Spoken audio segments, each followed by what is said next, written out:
예, 안녕하세요. 예, 브리즈번 믿음교회 성도 여러분, 어떻게 한 주간 잘 보내셨습니까? 예, 조석간의 일교차로 지금 굉장히 그 추운 가운데 있습니다. 이럴 때일수록 좀 더 건강에 더 유념하시고 건강 관리 잘 하셔서 우리 다음에 만날 때 건강한 모습으로 뵙기를 간절히 소망합니다. 그리고 오늘이 그 5월 이제 첫째 주 주일인데요.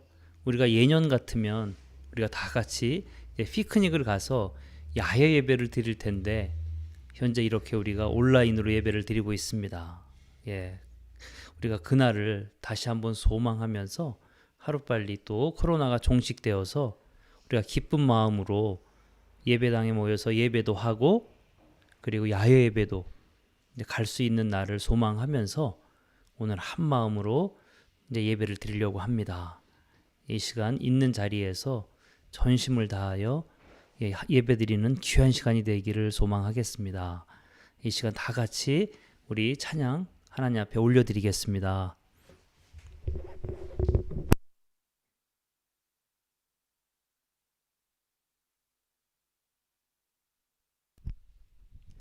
네, 우리 같이 찬양하심으로 우리 예배 자리로 같이 나갈 수 있기를 합니다.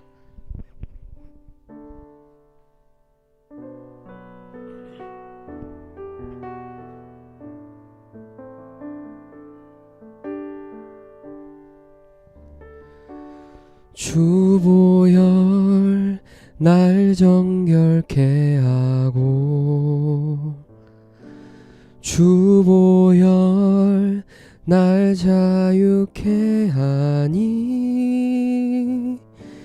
주 앞에 나 예배하는 이 시간 나의 모든 것을 주께 드리네.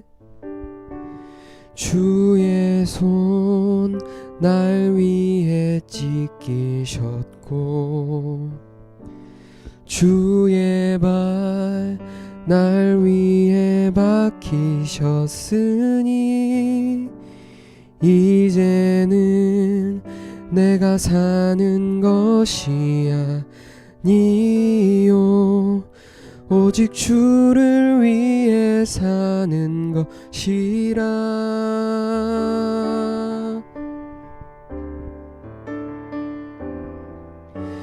주의 손에 나의 손을 포개고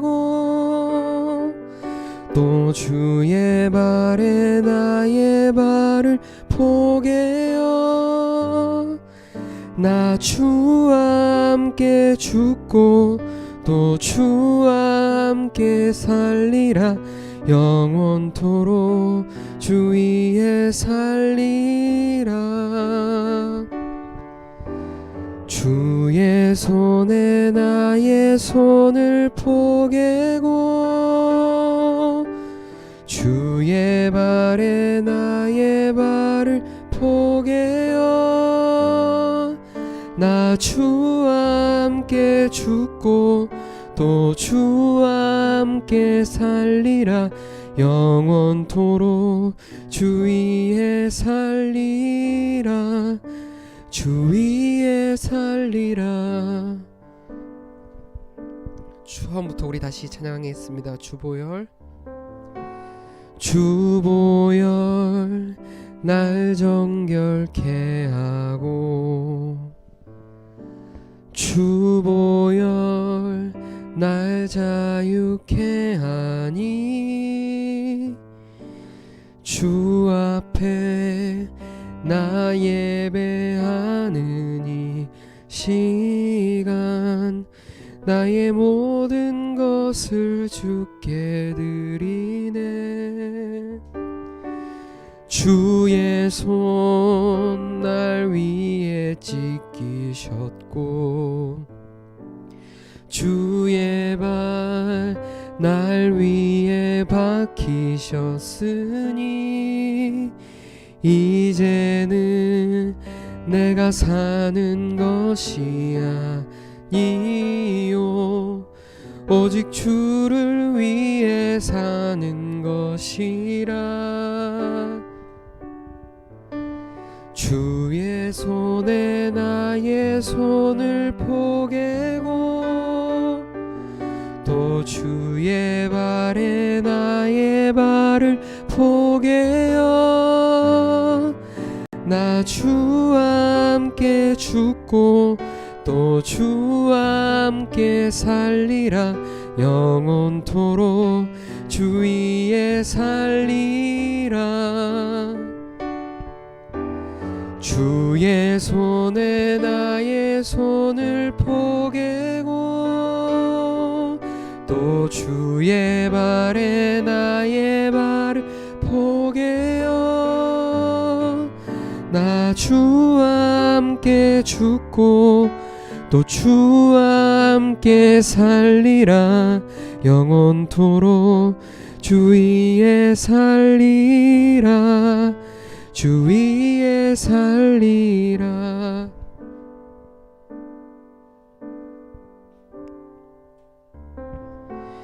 푸른 바다 나선이 몸 어디든지 가오리다.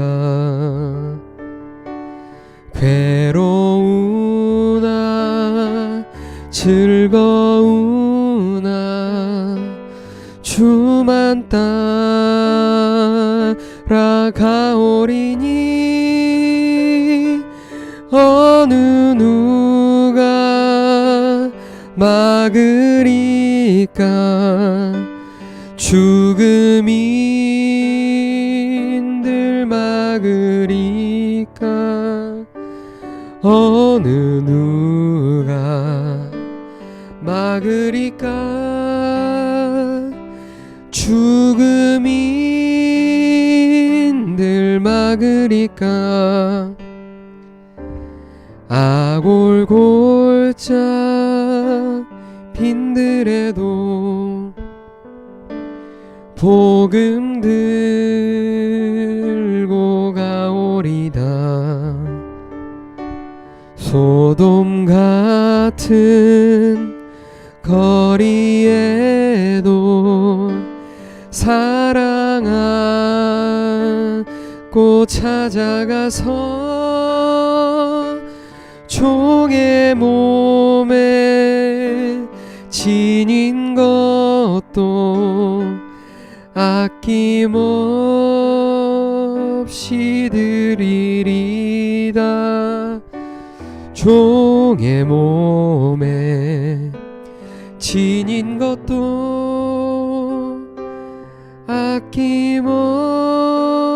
아낌없이 드리리다. 존귀 영광 모든 권세 주님 홀로 받으소서. 멸시천대 십자가는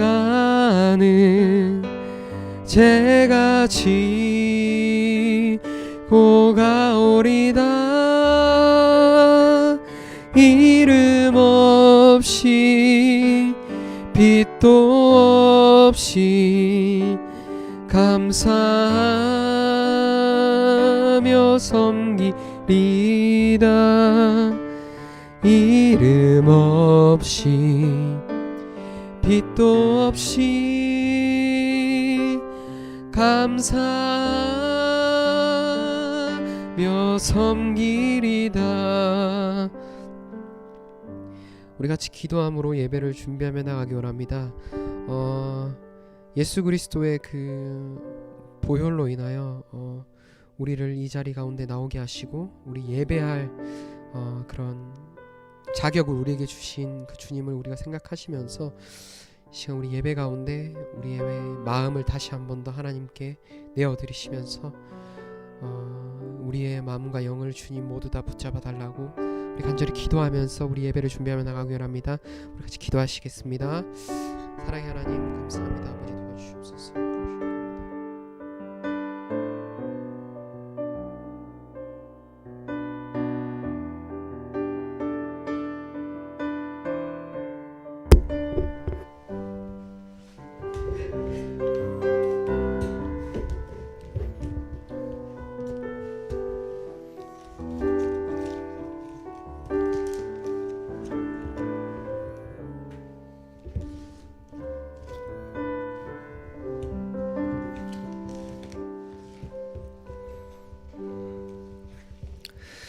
예, 우리 시간 다 같이 교동문을 이제 봉독하는 시간을 갖도록 하겠습니다.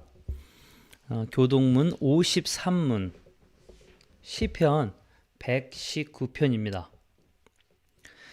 내가 산을 향하여 눈을 들리라. 나의 도움이 어디서 올꼬? 나의 도움은 천지를 지으신 여호와에게서로다.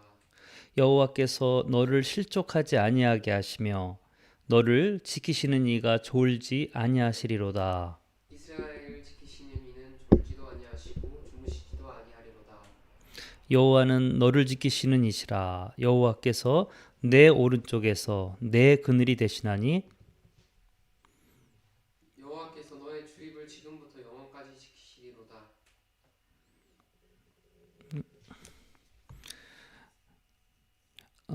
여호와께서 너를 지켜 모든 환난을 면하게 하시며 또 내 영혼을 지키시리로다. 예, 아멘. 예, 이 시간 사도신경으로 신앙을 고백하시겠습니다. 전능하사 천지를 만드신 하나님 아버지를 내가 믿사오며 그 외아들 우리 주 예수 그리스도를 믿사오니 이는 성령으로 잉태하사 동령녀 마리아에게 나시고 본디오 빌라도에게 고난을 받으사 십자가에 못 박혀 죽으시고 장사한 지 사흘 만에 죽은 자 가운데서 다시 살아나시며 하늘에 오르사 전능하신 하나님 우편에 앉아 계시다가 저리로서 산 자와 죽은 자를 심판하러 오시리라. 성령을 믿사오며 거룩한 공회와 성도가 서로 교통하는 것과 죄를 사하여 주시는 것과 몸이 다시 사는 것과 영원히 사는 것을 믿사옵나이다. 아멘. 우리 이 시간 다 같이 기도하시겠습니다.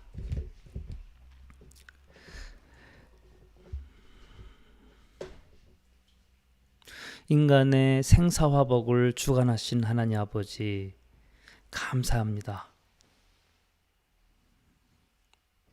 매일매일의 삶 가운데 우리에게 생명을 공급하여 주시고 또한 예수님을 구주로 믿음으로 영생을 소망하게 하시며 또한 보혜사 성령님을 의지하며 살 수 있는 귀한 은혜를 주심을 감사드립니다. 성삼위일체 하나님의 역사가 우리 각자의 삶 가운데 활발하게 역사하여서 우리가 하나님 나라에 가는 그날까지 인도해 주시옵기를 간절히 기도합니다. 하나님, 이 시간 저희가 구원받은 빛의 자녀로서 영생을 소망하는 자녀로서 아버지 이 세상의 빛과 소금의 역할을 감당하며 살아야 하는데 너무 육신이 연약하여서 이 모양 저 모양으로 또한 이 마음 저 마음으로 내 멋대로 살면서 많은 죄를 지고 이 시간 하나님 앞에 나왔습니다. 육신의 정욕, 암흑의 정욕, 또한 이생의 자랑, 탐심, 탐욕, 성욕, 이 모든 잘못된 욕망을 가지고 주님 앞에 나왔습니다. 주여, 주님의 보혈로 깨끗하게 씻어주시고 용서하여 주옵시며 다시 한번 주의 자녀로 세상을 향하여서 이기며 나아갈 수 있는 우리 귀한 브리즈번 믿음교회 모든 성도가 되게 하나님 축복하여 주시옵소서. 하나님, 아직도 세상은 코로나로 인하여서 수백만 명이 확진자로 판명이 되었고 10만 명 이상 하나님 목숨을 잃었습니다. 한 도시가 전쟁으로 파괴된 것처럼 전 세계가 코로나로 인하여서 많은 파괴를 당하고 있습니다. 생명의 이름, 또한 질병, 또한 정신적인 고통, 스트레스, 또한 아버지 삶의 생존에 관계된 많은 어려운 것들 주여 저희들을 불쌍히 여겨주시고 하나님 이 시간 용서하여 주옵시며 다시 한번 정상적인 생활을 할 수 있도록 인도하여 주시옵소서. 하나님의 진노하심이 하나님의 죄에 대한 아버지 진노하심이 얼마나 무서운지를 이 교회에 우리 모두 깨닫게 하시고 다시 한번 겸손하게 겸허하게 정말 굵은 배를 허리에 동이면서 하나님 앞에 나아가 자복하는 시간이 되게 하여 주시옵소서. 하루빨리 정상적인 생활을 할 수 있도록 도와주옵시며 정상적인 예배를 드리게 도와주옵시고 하나님 정상적인 삶으로 돌아갈 수 있도록 인도하여 주시옵소서. 또한 이번 기회를 통하여서 우리 안에 있는 이 죄악의 바이러스가 얼마나 무서운지를 또한 깨닫게 하여 주시옵소서. 아무리 코로나 바이러스가 무서워도 우리의 생명만 앗아갑니다.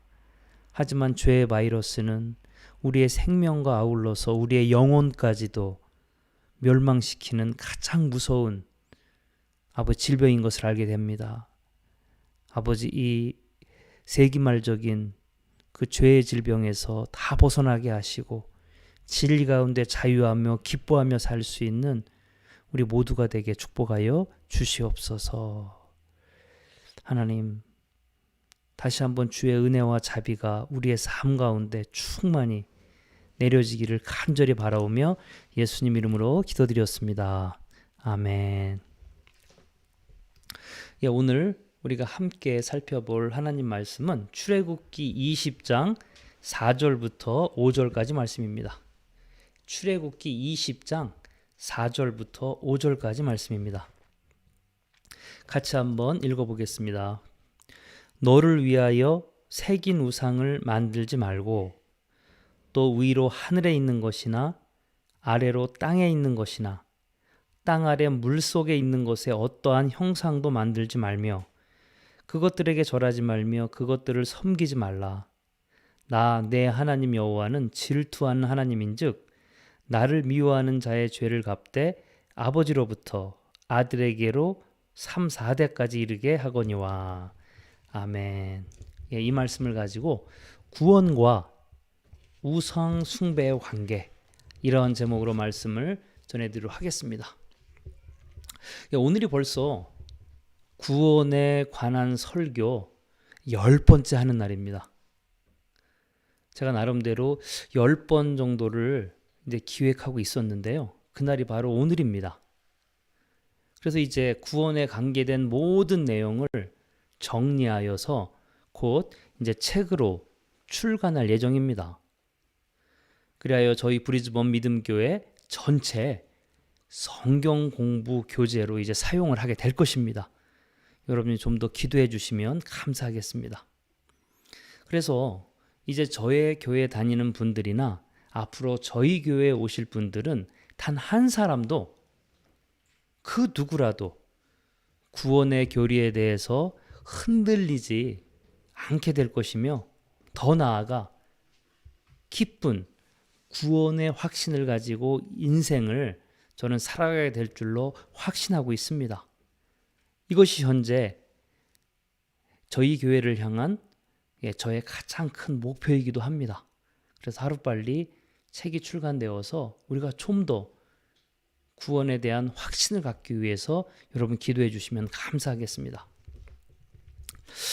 만약에 말입니다.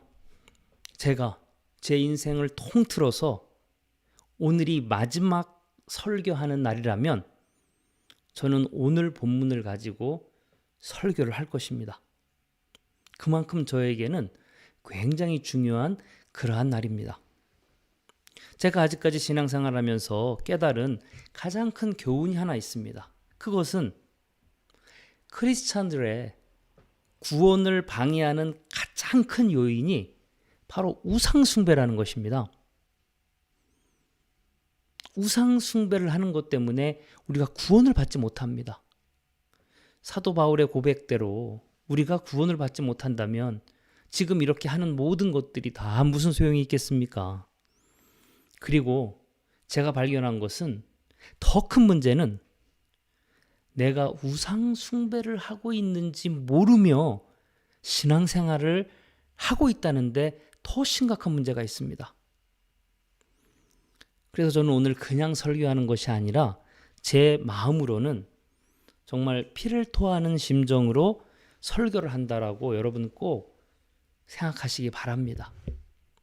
그리고 오늘 설교의 내용이 조금 방대해서 설교를 들으실 때 혼동이 있을 수가 있습니다. 그래서 이해가 되지 않는 부분이나 좀 더 자세한 설명을 요구하는 분이 있다면 언제든지 저에게 연락해 주시기 바랍니다.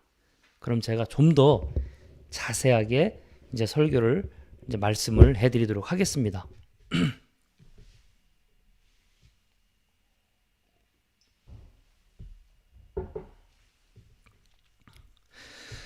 성경에 보면 하나님께서 제일 미워하시는 행위가 우상숭배인 것을 알 수가 있습니다. 하나님은 다른 것은 몰라도 절대로 우상숭배 행위를 용납하지 않으셨습니다. 천국문은 우상숭배를 하는 자들에게 완전히 차단되어 있습니다. 단 한 사람도 그 근처에 간 사람이 없습니다.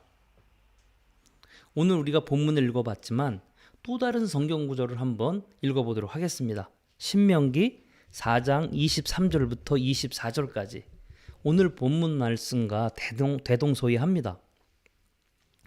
너희는 스스로 삼가 너희의 하나님 여호와께서 너희와 세우신 언약을 잊지 말고 내 하나님 여호와께서 금하신 어떠한 형상의 우상도 조각하지 말라. 내 하나님 여호와는 소멸하는 불이시요 질투하시는 하나님이시라. 아멘. 이 우상 숭배에 대한 하나님의 그 반응이, 그리고 하나님의 단어 사용하심이 정말 심상치가 않습니다. 특별히 오늘 신명기에서 소멸하는 불이라 그랬는데, 하나님을 소멸하는 불이란 맹렬하게 지칠 줄 모르고 타오르는 불꽃이다. 바로 이런 뜻을 가지고 있습니다. 마치 화산의 용암처럼 세상 그 어떠한 것으로도 진화할 수 없는 바로 그러한 상태의 불꽃입니다. 이 우상 숭배자들을 향한 하나님의 심판이 절대로 멈추지 않고 그냥 간과하지 않고 반드시 벌을 내리리라는 하나님의 강력한 의지입니다.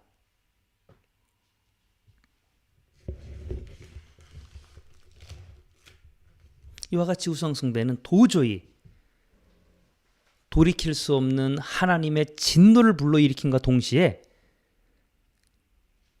나의 영혼이 지옥으로 떨어지는 지름길입니다. 만약에 내가 우상 숭배를 한다면 나의 영혼이 구원받을 수 있는 확률은 그냥 제로라고 생각하시면 틀림없습니다. 이스라엘이 남유다와 북이스라엘로 양분된 후에 남유다의 제15대 왕은 아몬이라는 그러한 사람이었습니다.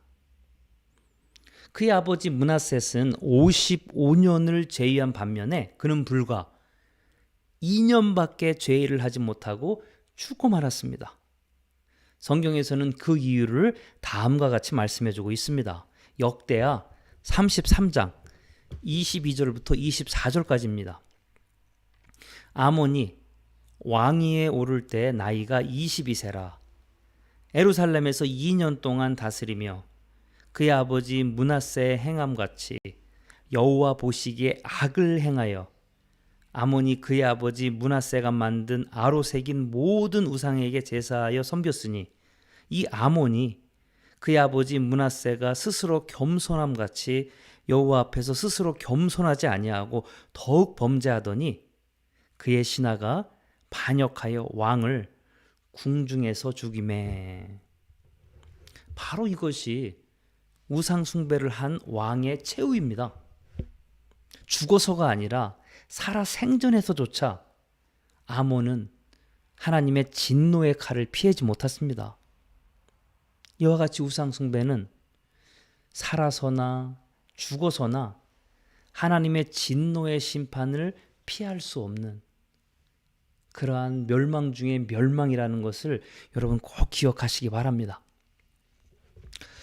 이제 여러분 어떠십니까?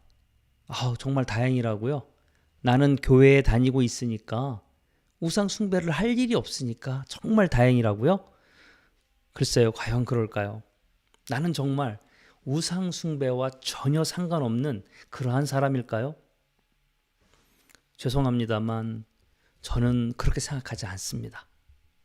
제가 여러분에게 겁주기 위해서 이런 말을 하는 것이 절대로 아닙니다. 과연 우리는 우상 숭배에 대한 정확한 정의를 알고 있느냐 하는 것입니다. 제가 시간 날 때마다 자주 아주 많이 강조하는 것이 하나 있습니다. 답답해서 그렇습니다. 제가 무엇을 강조합니까? 그것은 내가 정의하는 우상 숭배가 무엇이냐가 아니라 하나님께서 정의하시는 우상 숭배가 무엇이냐가 더 중요하다는 것입니다. 항상 우리는 내가 정의를 내리죠. 이것은 이것이다. 저것은 저것이다. 무슨 소용이 있습니까? 하나님이 아니라고는 하면요. 우상 숭배도 마찬가지입니다. 내가 생각하는 우상 숭배가 무엇이냐가 아무런 의미가 없습니다. 하나님께서 말씀하시는 우상 숭배가 무엇이냐가 더 중요한 것입니다. 여러분이 생각하는 우상 숭배는 무엇입니까? 점집에 가서 점을 보고, 절에 가서 빌고, 무당을 불러서 구슬하고, 부적을 만들어서 소지하는 것이 과연 우상 숭배일까요? 그렇게 생각하신다면 여러분은 정말 순진하신 분들이십니다. 오늘 본문에서 말씀한 새긴 우상, 이것은 시브리어로 페셀이라고 부르는데요. 이것을 직역하면 새긴 형상 또는 빚은 형상이라는 그러한 뜻입니다. 나무 또는 금속으로 조각을 하거나 흙을 빚어 만든 어떤 모양을 뜻하는 것입니다. 그런데 말입니다. 오늘 본문에서 무게를 두어야 할 사항은 새긴 형상이나 빚은 형상이 아니라는 것입니다. 여러분이 본문을 좀 더 심도 있게 읽어보면 알겠지만 우리가 무게를 두어야 할 구절은 새긴 형상, 빚은 형상이 아니라 그것들에게 절하지 말며 그것들에게 섬기지 말라. 바로 이 구절입니다. 그것들에게 절하지 말며 그것들에게 섬기지 말라. 이 구절을 집중해야만 우리는 우상 숭배에 대한 정확한 정의를 내릴 수가 있는 것입니다. 그것들에게 절하지 말며 그것들에게 섬기지 말라는 의미는 형상을 만드는 것 자체를 금지하라는 것이 아니라 그것에 대하여 절하며 섬기는 숭배 행위를 하지 말라는 그러한 뜻이 담겨 있는 것입니다. 다시 말씀드린다면 어떠한 형상이나 어떠한 모양을 만드는 것은 전혀 문제가 되지 않는다는 것입니다. 구약 성경에서는 이렇게 해석할 수 있는 아주 좋은 근거가 실려져 있습니다. 출애굽기 35장 30절 35절까지 말씀 읽어보겠습니다. 모세가 이스라엘 자손에게 이르되 볼지어다 여호와께서 유다 지파 홀의 손자여 우리의 아들인 부살레를 지명하여 부르시고 하나님의 영을 그에게 충만하게 하여 지혜와 총명과 지식으로 여러 가지 일을 하게 하시고 하시되 금과 은과 노수로 제작하는 기술을 고안하게 하시며 보석을 깎아 물리며 나무를 새기는 여러 가지 정교한 일을 하게 하셨고 또 그와 단지파 아이사막의 아들 오홀리압을 감동시키사 가르치게 하시며 지혜로운 마음을 그들에게 충만하게 하사 여러 가지 일을 하게 하시되 조각하는 일과 세공하는 일과 청색, 자색, 홍색 실과 가는 배실로 수놓는 일과 짜는 일과 그 외에 여러 가지 일을 하게 하시고 정교한 일을 고안하게 하셨느니라. 아멘. 성경에서는요, 오히려 모세는 부살렐의 손재주를 칭찬하면서 하나님이 주신 재능이라고 극찬을 하였고요. 심지어 그런 것에 재능을 가진 사람을 하나님이 감동한 사람이다 이렇게 치켜 세우기까지 했습니다. 따라서 우상 숭배는 어떠한 새긴 형상이나 빚은 형상을 만들고 소지하는 것이 절대로 아니라는 것입니다. 여러분, 여기에 대한 개념을 먼저 가지고 있어야 합니다. 오늘 본문에서 새긴 형상이나 빚은 형상을 숭배하지 말라 그래서 그것이 아니라는 것입니다. 그것들에게 절하고 경배하는 것이 문제라는 것입니다. 7세기경 유럽에서는요, 교회에서 사용되는 성스러운 장식물들이나 아니면 성화상, 이런 것들을 가정집 입구나 식탁 위에 그리고 외양간에 붙이기도 하였고, 휴대용으로 제작해서 여행을 할 때마다 이것을 몸에 소지하고 다녔다고 합니다. 사람들은 교회에서 사용되는 장식물들이나 성화상들, 이것들이 소지만 하면 악령을 쫓아내고 병을 치유하며 예언의 능력과 삶의 풍요로움을 가져준다고 믿었다는 것입니다. 심지어 어떤 여인은 성화가 그려진 벽에 회반죽을 긁어내어 먹고 병이 나았다는 이야기를 하기도 하였고요. 또한 전쟁에 나간 병사가 장식물을 가지고 있어서 죽지 않았다는 그러한 이야기들이 장안에 떠돌면서 사람들은 너도 나도 장식물들이나 성화상을 사기 시작했고 그것에 효험이 있다고 믿었다는 것입니다. 실제로 있었던 일들입니다. 그리하여서 어떤 수도원들은요, 성화상에서 피가 흐른다고 조작을 하여서 사람들을 불러 모아 돈을 긁어 모으는 일도 성행을 했다고 합니다. 이와 같이 중세 유럽에서는 교회에 쓰이는 장식물이나 성화상에 신비한 능력이 있어서 화를 막아주고 복을 준다는 믿는 생각이 전염병처럼 널리 퍼져나갔습니다. 그런 사람들의 심리를 이용하여서 또한 돈을 버는 수도원들도 생겨났습니다. 여러분, 이와 같이 교회 장식물이나 성화상 그 자체는 아무것도 아님에도 불구하고 그것을 숭배하는 사람들 때문에 문제가 생긴 것이고요. 그것을 이용하여서 돈을 버는 교회 때문에 문제가 생긴 것입니다. 공교롭게도 성화상을 숭배하는 사람들이나 그것을 이용하는 사람들에게 공통점이 하나 있습니다. 그것이 무엇입니까? 그들의 공통점은 영생보다는, 영원 구원의 관심보다는 현세에서 누리는 복, 또한 현세에서 누리는 재물에 더 많은 관심이 있었다는 것입니다. 그것이 성화상을 우상시한 것이고요, 교회의 장식물을 우상시한 것입니다. 교회에서는 부적과 같이 성화상을 팔아서 재정적으로 부유해지고, 사람들은 복을 사기 위해서 기꺼이 자신의 호주머니를 털었습니다. 지금의 신천지와 별반 다르지 않습니다. 현재 신천지 교회에서는 천국의 자리세라는 명목을 만들어서 그것을 팔고 있고요. 사람들은 천국의 자리를 사기 위해서 기꺼이 돈을 지불합니다. 전혀 다르지 않습니다. 역사는 반복됩니다. 여러분, 현재 지금 이만희 교주의 비자금이 얼마인 줄 아십니까? 1조 원이 넘는다라고 추정하고 있습니다. 이와 같이 우상숭배는 어떤 것의 옳고 그름이라는 판단 없이 그것을 맹목적으로 의지하면서 그것을 통해 자신의 탐욕을 채우는 모든 행위를 일컫는 말입니다. 다시 한번 말씀드리겠습니다. 우상숭배는 어떤 것에 대한 옳고 그름이라는 판단 없이 그것을 맹목적으로 의지하면서 그것을 통해서 내 자신의 탐욕을 채우는 도구로 사용하는 모든 행위가 바로 우상숭배입니다. 여러분은 어떻게 생각하세요?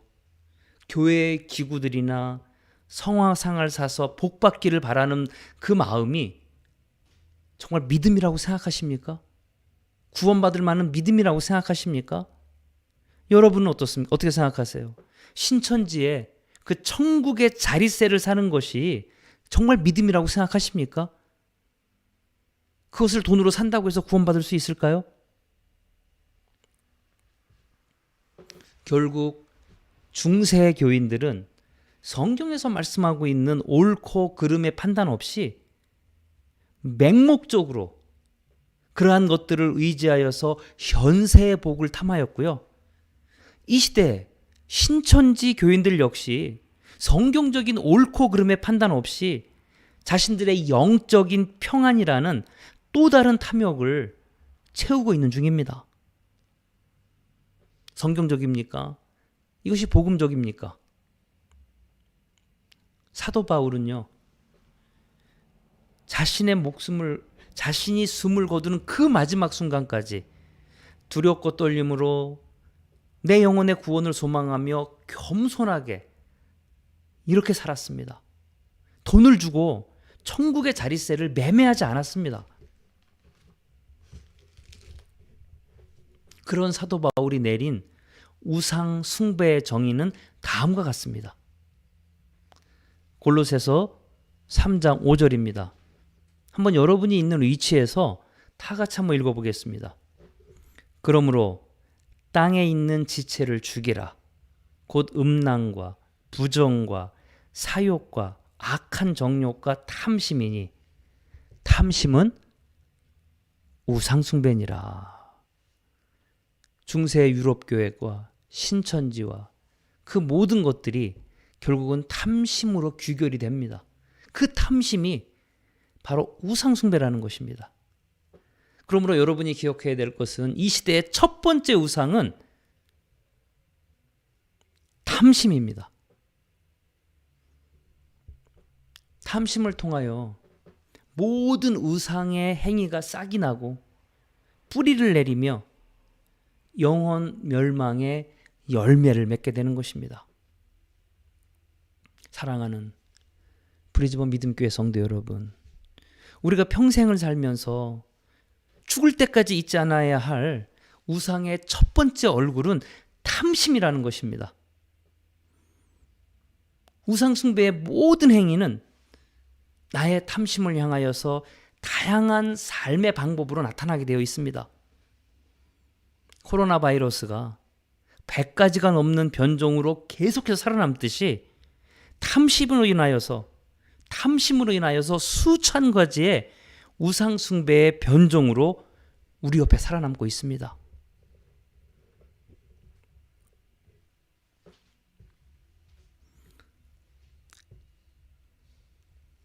그렇다면 이제 그 인간의 탐심을 통하여서 어떠한 변종의 우상이 우리 곁에 살고 있는지 살펴보도록 하겠습니다. 영국의 저명한 신학자인 존 휙은 우상 숭배에 대한 자신의 견해를 다음과 같이 밝혔습니다. 영국의 저명한 신학자인 존 휙은 이 시대 사람들의 우상 숭배에 대한 정의를 다음과 같이 밝혔습니다. 만일 우주인이 있다고 가정하여서 그들이 우리들의 일상을 본다면 그들은 지구인들에 대해서 다음과 같이 보고를 할 것이다. 지구인들은 여러 가지의 신을 섬긴다. 금전의 신, 사업의 신, 성공의 신, 권력의 신, 현상 유지의 신, 그리고 일주일에 한 번씩은 기독교의 신을 섬기고 있다. 중세시대 교회 기물이나 성화상 대신에 이 시대 사람들이 섬기고 있는 우상은 금전, 사업, 성공, 권력, 현상유지, 그리고 형식적인 신앙생활이라는 것입니다. 물질적인 풍요, 성적 쾌락, 지배욕, 안전과 같은 현세욕들은 인간들이 예나 지금이나 변함없이 탐하여 숭배해온 뿌리 깊은 우상이라는 것입니다. 제가 지난번 성막에 대해서 설교할 때 말씀드린 것이 하나 있습니다. 그것은 애굽에서 탈출한 이스라엘 백성들이 왜 광야에서 하필이면 금송아지를 만들어서 하나님이라고 선포하며 예배를 드렸을까? 그들이 만든 금송아지가 하나님임을 철석같이 믿었습니다. 왜 그랬을까? 애굽에서 금송아지의 우상이 상징하는 것이 있습니다. 애굽에서 금송아지의 우상이 상징하는 것은 안전입니다. 금송아지는 음식을 제공해주고 안전한 여행길을 보장해주며 따뜻한 우유와 의복을 제공해주며 삶의 안전을 제공해주는 애굽에서의 가짜 신이었습니다. 결국 이스라엘 백성들은 지금 당장 자신들의 필요를 채워줄 금송아지와 같은 신이 필요했던 것입니다. 이와 같이 우상은 나의 삶의 탐욕이 머무르는 곳에 자리를 잡게 되어 있습니다.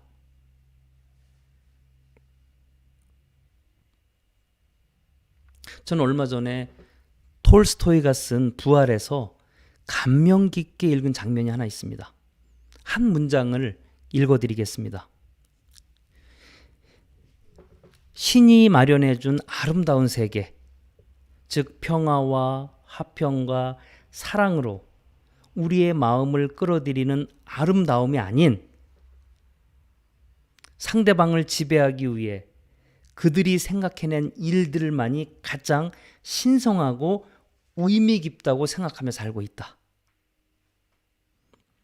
톨스토이는 부활에서 이 세상 사람들이 살고 있는 삶의 방법은 다른 사람을 지배하기 위한 수단이나 도구만을 신성하게 생각하며 산다는 것입니다. 다른 말로 하면은 우상을 숭배하며 산다는 말이기도 합니다. 그동안 우리가 사는 사회에서 여러분 얼마나 많은 갑질 논란이 일어났습니까? 지금도 현재 진행 중입니다. 최근에 부산시장이 여직원을 성희롱하는 사태가 발생하였고요. 대기업 총수나 그 자녀들이 운전하는 분들이나 부하 직원들에게 인격적인 모독을 했으며 어떤 언론은 마음에 들지 않는 직원을 폭행하고 맥값이라고 하여 돈을 허공에 날리기도 했습니다. 놀랍지 않습니까? 톨스토이는 100년 전에 사람들 마음속에 사회적 출세, 성공, 권력을 신성시하는 풍조가 있음을 간파했습니다. 그리고 갑질 논란이 일어날 것을 이렇게 미리 예언을 했습니다. 이 모든 것들이 다 우상이 될 수 있음을 우리에게 경고한 것입니다. 그렇다고 여러분 오해는 하지 마시기 바랍니다. 열심히 공부해서 노력해서 사회에서 높은 지위에 오르거나 열심히 사업해서 성공하는 것이 다 우상 숭배라고 말씀드리는 것이 아닙니다. 그렇게 말하는 것도 노력하지 않은 사람의 자기 합리화밖에 되지 않습니다. 그러면 누가 우상을 숭배하는 사람인지 어떻게 알 수 있을까요? 우상을 숭배하는 사람들은 재물, 권력, 높은 지위, 성공, 물질적 풍요 등을 가지고 다른 사람을 지배하는 도구로 사용하거나 현세욕을 충족시키는 도구로 사용을 한다는 것입니다.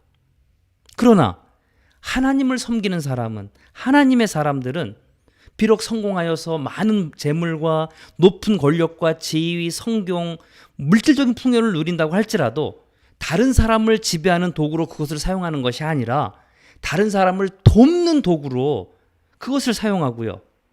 바로 하나님 나라의 확장을 위해서 그것을 사용한다는 것입니다.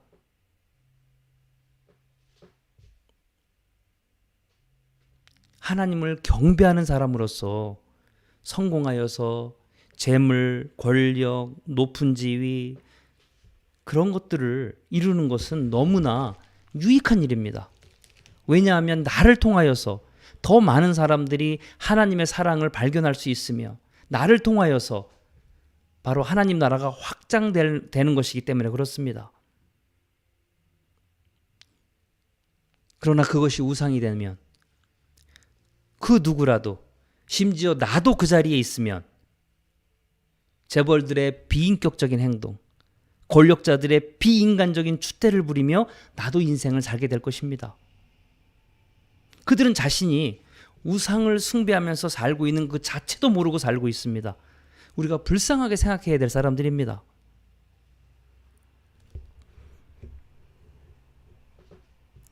인간의 탐욕이 얼마나 무서운지 예를 하나만 더 들어보겠습니다.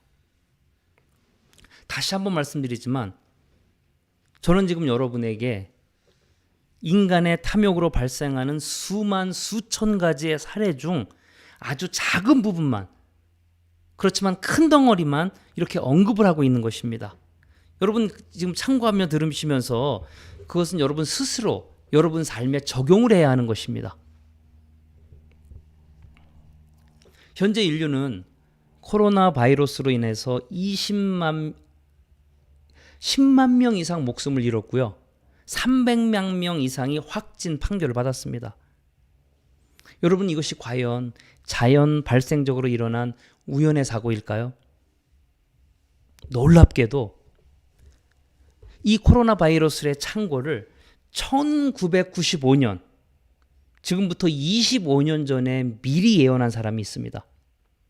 요즘 방송에서는 5년 전에 빌 게이츠가 예견했다고 호들갑을 떨고 있지만 그보다도 훨씬 전에 1995년도에 바이러스의 창궐을 예언한 사람이 있습니다. 그 사람은 노벨 물리학상을 탄 영국의 물리학자 조셉 로이 블라트라는 그러한 사람입니다. 그는 노벨 물리학상을 타면서 소감문에서 다음과 같이 인류에게 경고를 했습니다. 나의 걱정은 과학에서의 또 다른 진보가 어쩌면 핵무기보다 훨씬 더 쉽게 대량 파괴의 수단으로 사용될 수 있다는 사실이다. 바로 유전공학이 가장 가능성이 높은 분야인데, 왜냐하면 이 분야는 가공할 만한 발달을 거듭하고 있기 때문이다. 바로 유전공학을 통하여서, 아니면 생명공학을 통하여서 인간이 통제할 수 없는 전염병이 전 세계를 휩쓸 것이라고 그는 예견을 했습니다. 정말 놀랍지 않습니까? 세계적인 전염병의 창궐로 세상에 종말이 올 줄 모른다고 그는 이미 1995년도에 경고를 한 것입니다. 그렇다면은 이와 같이 인류의 발전을 가져온다고 믿고 있는 유전공학의 어떤 부분이 문제가 된다는 것일까요? 저도 과학자가 아니라 잘 모릅니다. 하지만 그 내용을 그냥 쉽게 전달해 드리도록 하겠습니다.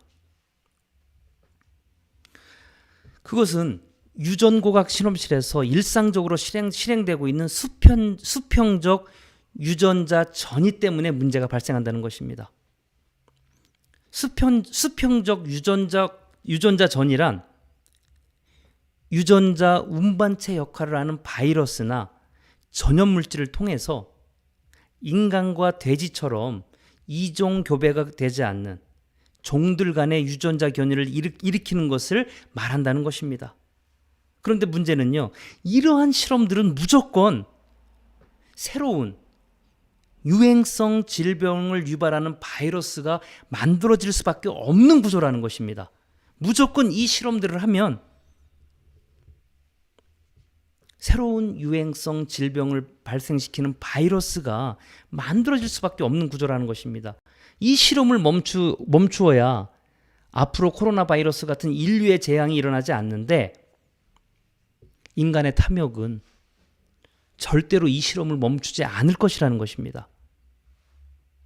여러분, 앞으로 저와 여러분은 항상 바이러스로 인한 전염병을 준비하며 살아야 합니다.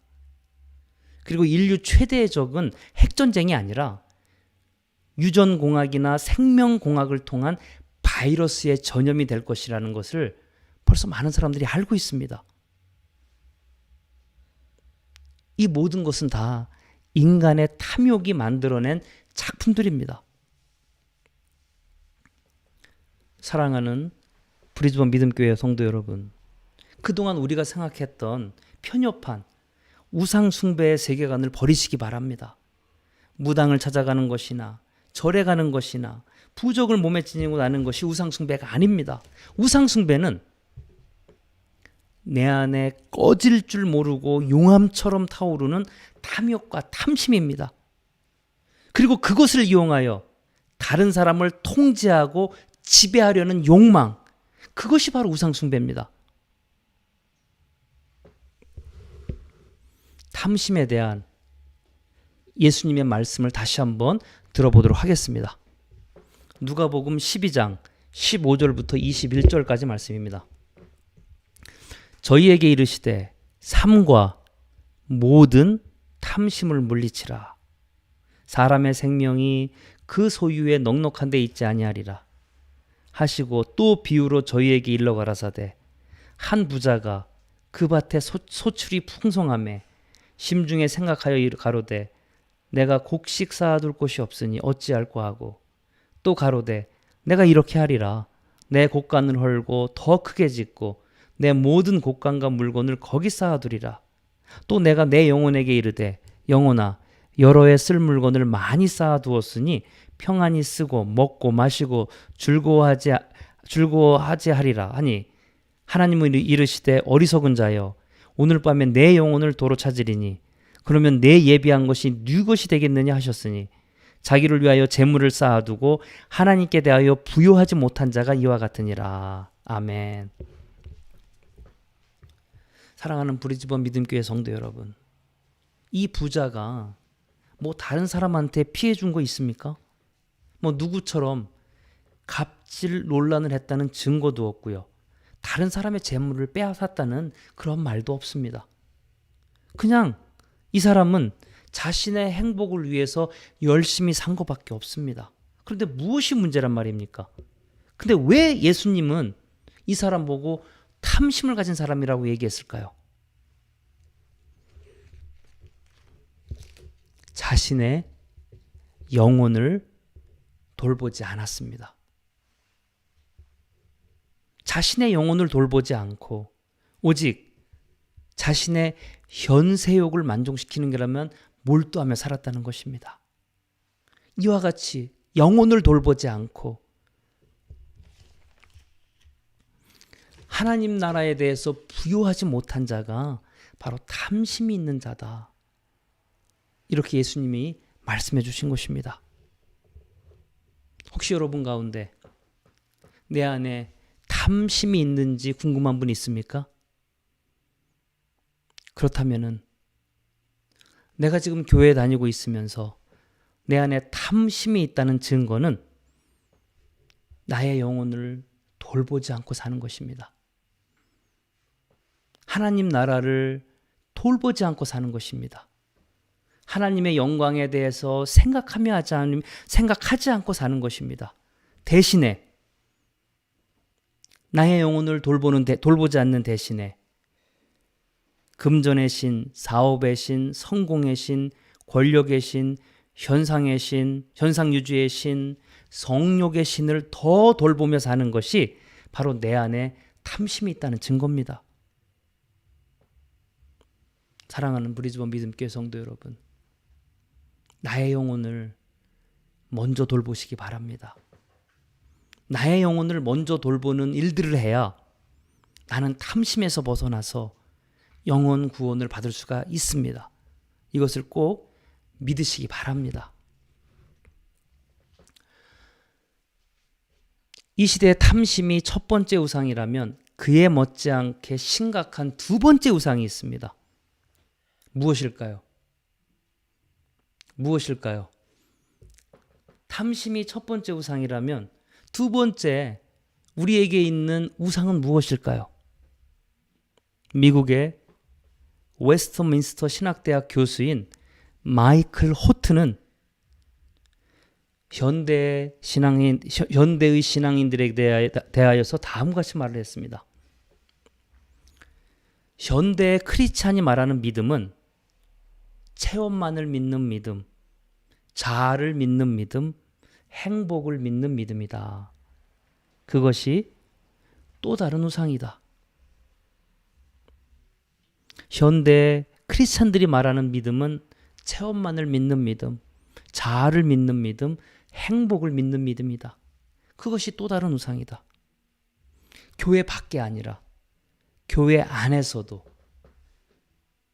신앙생활 안에서도 얼마든지 우상은 존재할 수 있다라고 우리에게 경각심을 불러일으켜 주었습니다.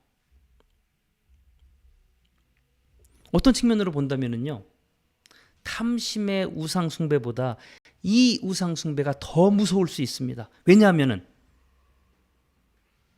나는 경우에 따라서 아름다운 신앙의 모습으로 포장될 수가 있기 때문에 그렇습니다. 그런데 여러분 잘 생각해 보시기 바랍니다. 나의 체험, 나의 자아, 나의 행복.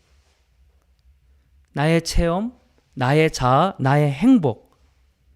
이 단어 안에서 풍기는 냄새가 무엇입니까? 나의 체험, 나의 자아, 나의 행복. 이 단어 안에는 오직 나밖에 없습니다. 나밖에 없습니다. 나의 체험, 나의 자아, 나의 행복. 이 세상, 이것이 세상 그 무엇보다 중요한 것입니다. 이래저래 신앙생활의 모든 중심에는 항상 내가 있습니다. 그렇다면 하나님은 어디 있습니까? 모든 신앙생활의 주체가 나라면, 나의 체험이라면, 나의 자아라면, 나의 행복이라면 하나님은 어디 있죠? 제가 솔직히 한번 물어보고 싶은 것이 있습니다. 신앙생활은 하나님을 경배하기 위해서 하는 것일까요? 아니면 나를 위해서 하는 것일까요? 나를 경배하기 위해서 하는 것일까요? 그런데 저는 왜 요즘 사람들이 하나님을 경배하기 위해서 신앙생활하는 것이 아니라 나를 경배하기 위해서 신앙생활을 한다는 그 생각을 제가 왜 지울 수가 없는 것일까요?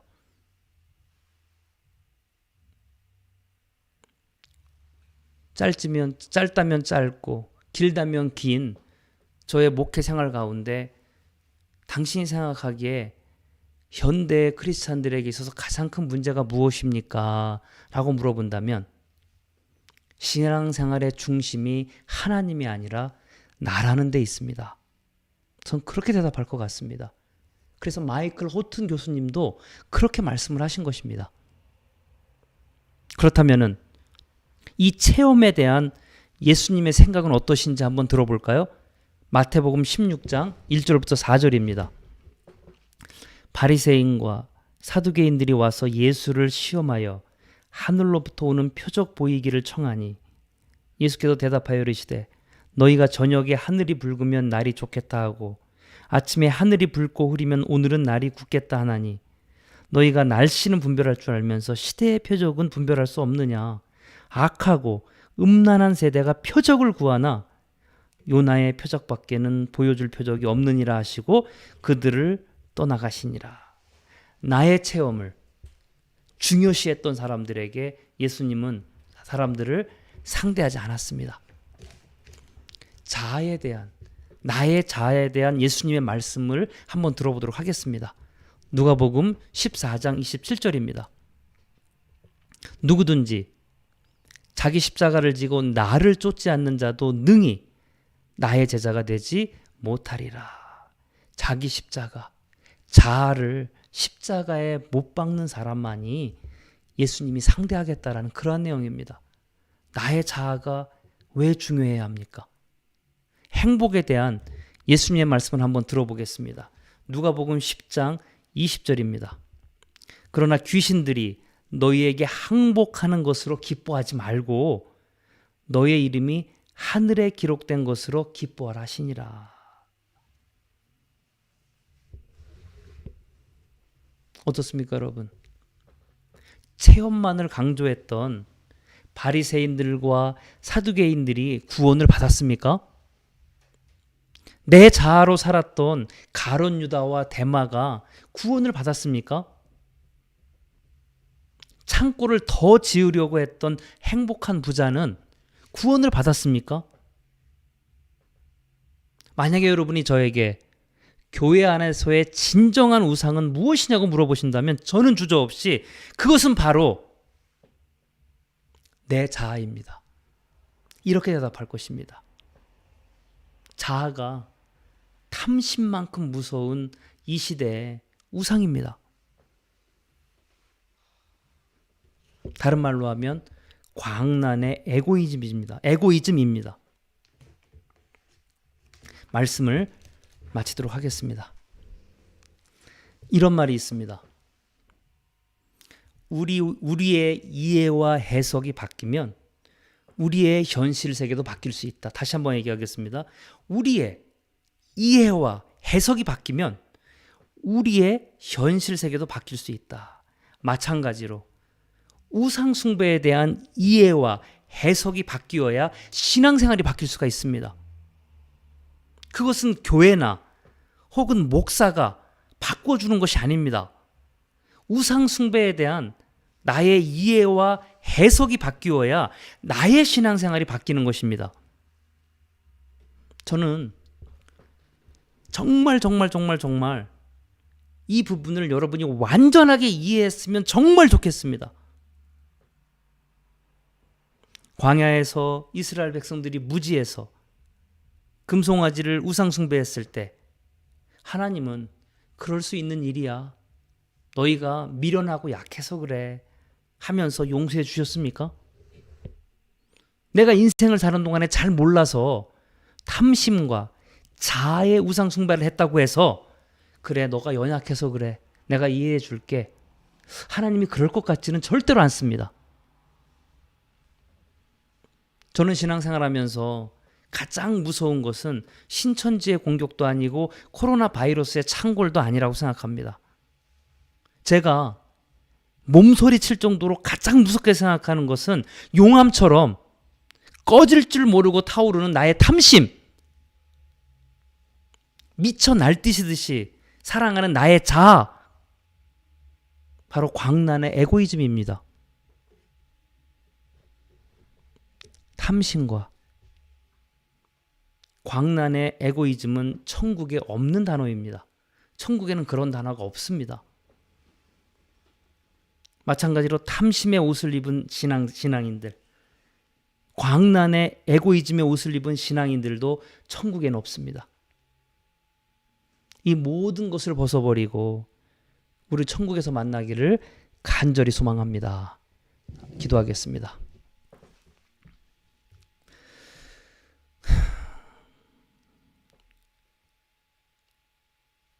하나님, 우리가 평생에 교회를 다니고 헌금도 하고 봉사도 하고 헌신도 하고 때로는 교회를 사랑하는 마음으로 눈물도 흘리고 영혼을 사랑하는 마음으로 안타까움에 통곡을 하기도 합니다. 그럼에도 불구하고 내가 구원을 받지 못한다면 그 모든 것이 무슨 소용이 있겠습니까? 하나님, 다른 것은 몰라도 나의 영혼만큼은 하나님 구원하여 주시옵소서. 나의 영혼이 하나님이 계신 천국에 돌아가게 하시고 나의 영혼이 하나님 나라를 소망하며 살 수 있는 큰 은혜를 아버지 내려 주시옵소서. 그럼에도 불구하고 하나님이 구원할 수 없는 사람은 바로 우상을 숭배하는 사람들입니다. 하나님이 아무리 사랑하여도 구원을 할 수 없는 사람은 그 마음에 우상을 숭배하는 채로 인생을 살다가 죽는 사람입니다. 그 사람은 하나님이 구원할 수가 없습니다. 하나님, 이 시대의 우상은 누구입니까? 무엇입니까? 바로 이 시대의 우상은 탐심이고 그리고 내 자아입니다.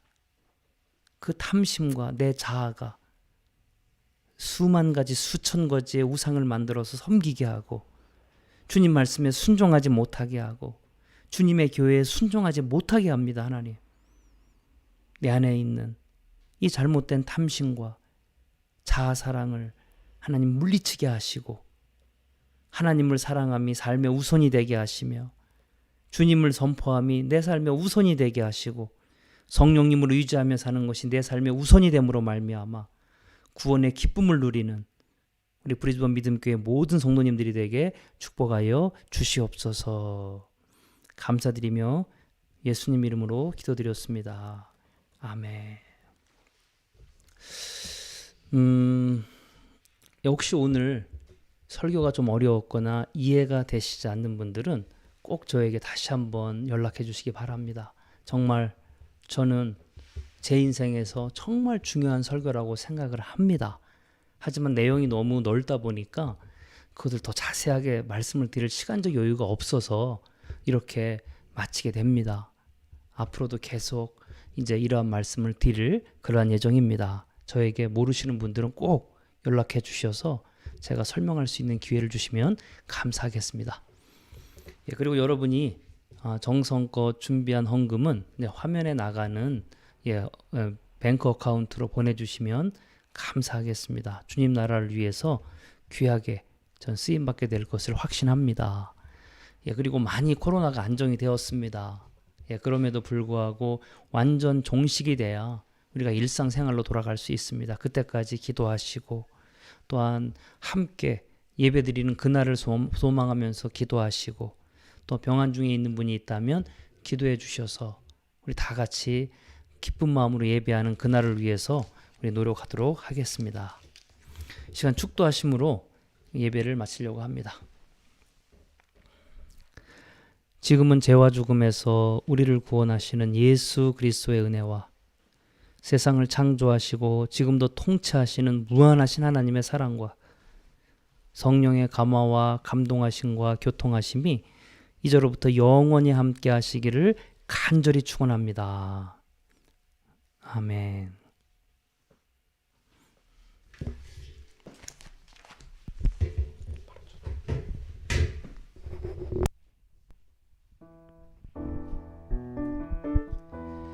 하나님 나라 임하소서. 영광과 존귀 능력과 위엄 놀라운 사랑의 기적의 하나님 지금 이곳에 오소서.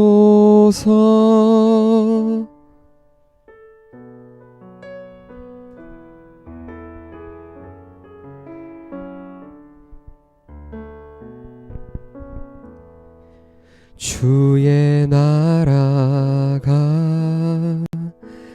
임할 때 하나님 임재하실 때 예배가 회복되며 기적은 일어나네.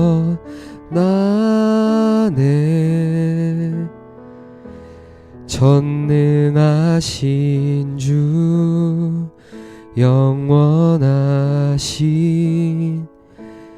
능력의 통치자 자유가 선포되어 주 백성 돌아오네.